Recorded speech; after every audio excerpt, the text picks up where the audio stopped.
What if tonight you had nothing to shut? No door, no lock, no barrier between you and the dark. Every sound outside could be danger. Every shadow could be death. So here's the question. Before doors existed, how did humans protect themselves? Before we continue, subscribe to the channel for cinematic stories about the forgotten struggles that shaped humanity. Now, step back in time. Long before houses, cities, or walls, the world was wide open, and humans were exposed. When the sun disappeared, the land did not rest. Predators began to move. Cold crept into skin and bone. Strangers could approach without warning. There was no such thing as inside, only night. Early humans slept wherever survival allowed, under trees, beside large rocks, or inside shallow caves. But none of these places were safe. A cave could already belong to something stronger. A tree offered no defense against claws or teeth. A rock blocked wind, but not fear. So humans turned to the only protection they had: each other. They learned quickly that being alone meant dying faster.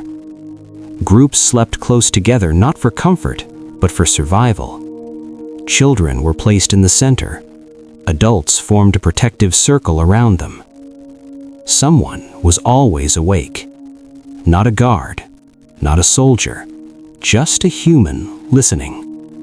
Listening for footsteps, for breath, for silence where sound should be. Fire became their greatest ally, not because it was warm, but because it changed the night. Fire pushed darkness back.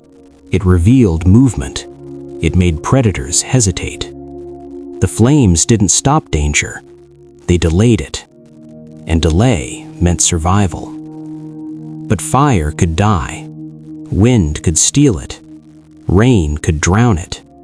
So humans learned something deeper.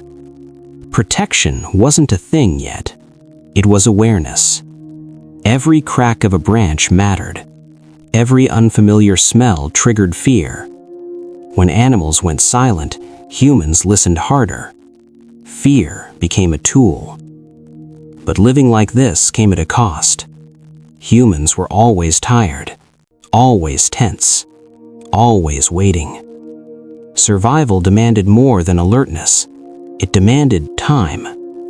Time to wake up, time to react, time to fight or flee. And that's when humans began changing the space around them. Not with walls, not with doors, but with obstacles. Branches were dragged to narrow cave openings. Heavy stones were rolled into place at night.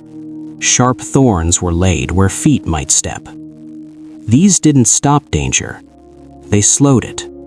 And slowing danger was enough. Because the first rule of protection wasn't strength. It was warning. If danger made noise, humans could act.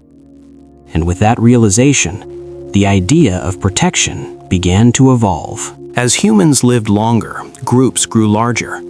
Children were born, elders aged, and the world began to feel smaller. Danger no longer came only from animals. It began to come from other humans. Food mattered, water mattered, shelter mattered. And for the first time, humans understood something new. This place matters, not just as shelter, but as ours. Protection was no longer only about surviving the night. It became about defending space. Humans began to choose where they lived more carefully. High ground, narrow caves, places where danger could be seen before it arrived. They learned that control mattered more than comfort. A narrow entrance meant fewer attackers. A steep slope meant slower pursuit. A visible approach meant warning. The land itself became part of protection. But humans didn't stop there. They began marking space. Stones were stacked in unnatural ways. Bones were hung near entrances. Symbols were scratched into rock and wood. These weren't decorations, they were messages. Someone lives here. Someone is watching. Someone will respond. Sometimes that was enough.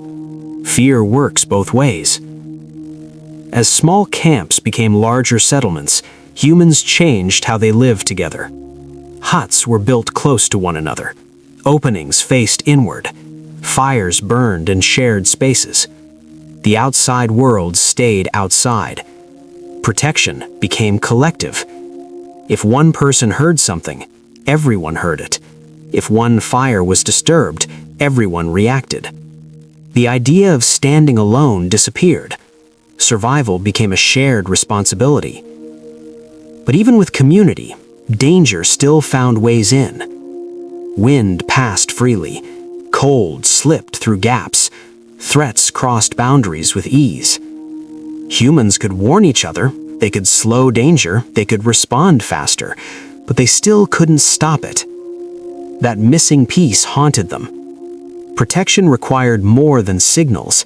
It required control over entry. Not just knowing danger was coming, but deciding whether it could come at all. Humans began to experiment. Heavy branches were leaned against openings at night. Stone slabs were dragged into place. Animal hides were stretched across entrances. These were not walls, they were not doors, but they were decisions. Open or closed. For the first time, humans could say, "Not now." This small change altered human behavior. People slept deeper. Children survived longer. Elders lived beyond what once seemed possible.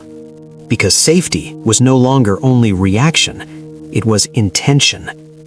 And intention is powerful. By the time humans began blocking entrances, something inside them had changed. In part 2, they learned to claim space. Now they wanted control over it. Not just to warn, not just to slow danger, but to decide. At first, the changes were small. Animal skins were hung across openings at night. Not tight, not sealed, but enough to break the cold wind, enough to hide the sleeping bodies inside. Heavy wooden frames were leaned against cave mounts. Stone slabs were dragged into place when darkness came. These were not doors, they were choices. Open in the day, closed at night. For the first time, humans experienced something new: privacy. Inside the shelter, voices lowered. Children slept longer. Elders rested without fear of sudden attack. The outside world was still dangerous, but it was no longer everywhere. Humans began to understand that protection was not only physical, it was psychological. When people felt safer, they behaved differently. They planned, they remembered, they imagined tomorrow. Protection allowed the mind to rest. But these early barriers had weaknesses. A hide could be pushed aside, a stone could be moved, a frame could fall silently. So humans improved them. Noise became part of defense. Bones were tied together with rope. Shells were hung near entrances. Loose stones were stacked so they would collapse if touched. If something tried to enter, sound would betray it. This was not strength, it was intelligence. Humans didn't need to stop danger, they needed time. Time to wake, time to gather, time to defend. Slowly, the idea of protection became systematic. Certain people slept closest to entrances. Tools were kept within reach. Fires were positioned to light openings first. Shelters were no longer random, they were designed. And design changed everything. Groups began to divide space. This area for sleeping, this area for fire, this area for tools. Order appeared. With order came identity. A shelter was no longer just protection from danger, it became home. But home creates something else: ownership. And ownership creates conflict. If someone crossed a barrier without permission, it meant something. It was not an accident, it was a threat. Humans began defending not just lives, but boundaries. Protection evolved into control, and control demanded clearer systems. something stronger than hides, something heavier than stones. Humans needed a way to separate the world cleanly, inside from outside, safe from unsafe. They were close now, very close. Hides tore, stones shifted, noisemakers failed. So humans did something revolutionary. They began to build protection with intention. Wood was shaped instead of dragged. Openings were measured instead of guessed. Frames were fitted, not leaned. The idea was simple but powerful. Something that could move, something that could be opened and closed. The first doors were not elegant. They were heavy slabs of wood, thick pieces of hide stretched over frames, stone panels slid into place. But they worked. For the first time in human history, the world could be shut out completely. Night no longer entered freely. Wind was stopped. Threats were delayed or denied. A door meant permission. And that single idea changed everything. Homes became private spaces. Families slept without constant fear. Children grew up safer than generations before them. Protection was no longer shared anxiety. It became structure. With doors came walls. With walls came rooms. With rooms came organization. Cities became possible. But doors did more than protect bodies. They protected minds. When humans felt secure, they changed.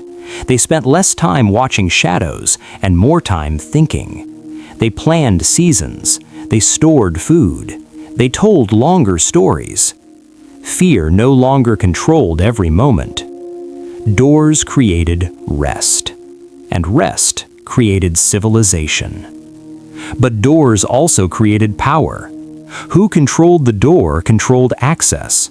Who controlled access controlled resources. Who controlled resources controlled people. Doors became symbols. A closed door meant refusal.